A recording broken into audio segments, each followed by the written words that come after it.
not the most intelligent one, not the most intellectual one, not the smartest one, not the funniest one, not the wittiest one, not the most humorous one. I am not the perfect one. I am in fact completely flawed. Or maybe not, but I am not the best one. Yet I am one from at 8-1. By giving this disclaimer, I henceforth liberate myself of any mistakes that I may commit in this process. Please bear with me for this one. Diksha, 21. She, her. Focused, passionate, compassionate, lost, candid, organized, tough, weak, vulnerable, strong, optimistic, pessimistic, hopeless, hopeful, full, empty. You ask me one label, I'll say all of this, yet none of the above. Who am I? Feminist? Angry? Excuse me, ma'am, your bra strap is showing. Yes, I know because I'm wearing it. That one? Good. Good. Good enough. Intersectional enough. Marginalized enough. Passing the mic enough. Read enough. Known enough.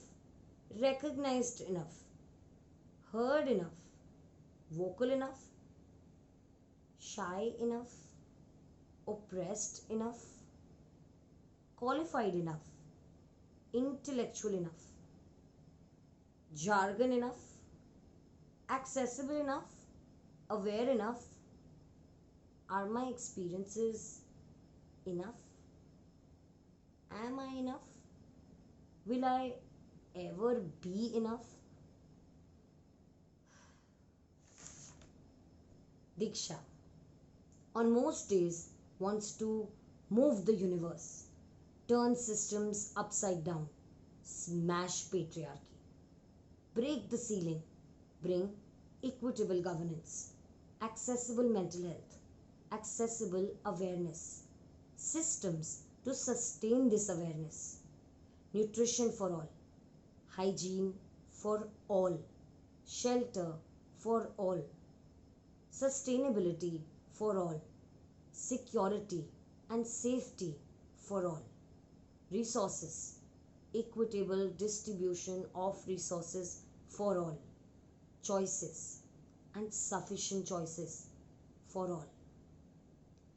When I say all, I mean that house help who comes to my place who doesn't have access to running drinking water, the drugged child at the traffic signal who is being used for begging, that alcoholic husband, that raped wife, that bullied kid in school, that ignored pimple-headed adolescent already too insecure, the fat faggot, that thin lean girl, that homeless vagrant on the street, that child sleeping away in the domestic chaos, that tortured sister-in-law, that one dog tied by ropes being dragged on cemented roads, that abused, divorced, depressed, anxious daughter, the woman who walks empty stomach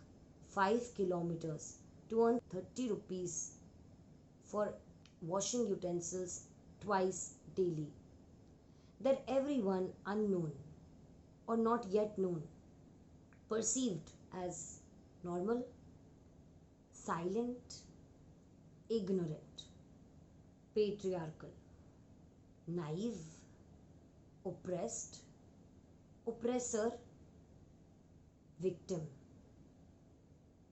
survivor, wounded, scarred, brave, beautiful, or not, ugly, for everyone labeled and exploring, trans and intersex, prostitutes, mothers, fathers, and children of prostitutes, non binaries, human, every human, everyone. Diksha, who wants to do so much, is always overwhelmed. She's always crying. I mean, almost always crying. Because she doesn't know if she can do all this. If she is on the right path. If she's even on a path. If she qualifies as a feminist. Is she bringing change? Is she even capable of bringing any change? Is she aggressive posting on Instagram really helping? Is she becoming an echo chamber? Is she deprioritizing her mental health in the process? Does she recognize, acknowledge her privilege as she talks about mental health? Is she frantically switching off all the lights, ACs, saving water and making and caring for the environment for its sustainability sufficiently? Is she a part of fair? Is she politically correct? Is she hurting someone in the process? Is she good enough for the fair project? Is she fair? Is she wasting space? Does she even deserve space? Does she even deserve to live? This battle for change, is this battle even worth fighting? Because I mean, these people who make the system which fails her every day, will it ever welcome her?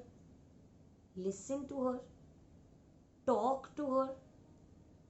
Will it ever let her be a part of it? Confusion almost mostly takes away her passion. She is not enough, not meeting deadlines or her lifelines, or breaking systems, or creating path breaking systems, or a part of some big, or a co-founder of some big successfully running NGO, or a co-creator or a co-author of some brilliant piece of art. Not a climate activist, nor a good daughter, probably not even good sister. Is she bad? She's probably a bad feminist. Is she bad enough? Is change only change if it's big enough? Are all those fights, tears, blood and sweat gone into the household while challenging patriarchal structure? Those conversations with Ma explaining what is rape culture, that skin show is actually a misplaced burden, that nudity is a social construct, those protests for rights even with 100-degree fever, that FIR against those men who ogled, shamed her and made her feel naked with their eyes. Those loud feminist blames, those bad mental health days, those thoughts for disabled friendly movie screening spaces, co-organizing those cathartic sessions with Dalits, Muslims, queer, tribals, Kashmiris in college, those small pep talks for empowering fellow people in the hostel mess, late night conversations, those conversations with those kids in the food drives living in the slums, are they anything? Do they account for something? Nothing.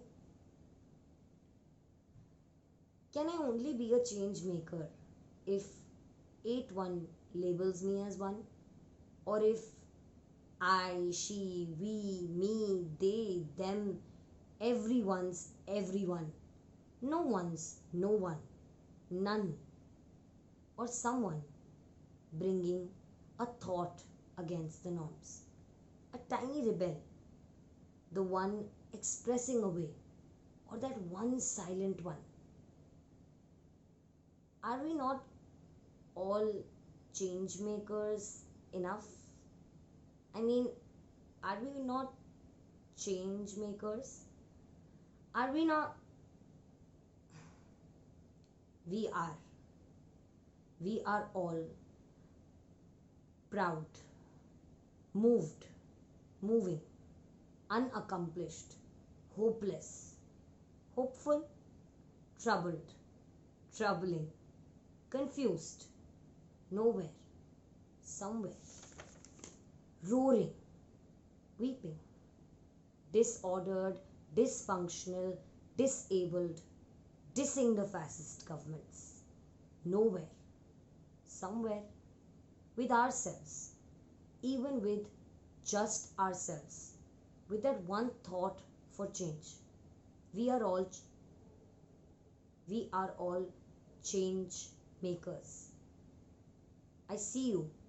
I acknowledge you. I'm proud of you. I am grateful to you. Thank you, fellow co change maker.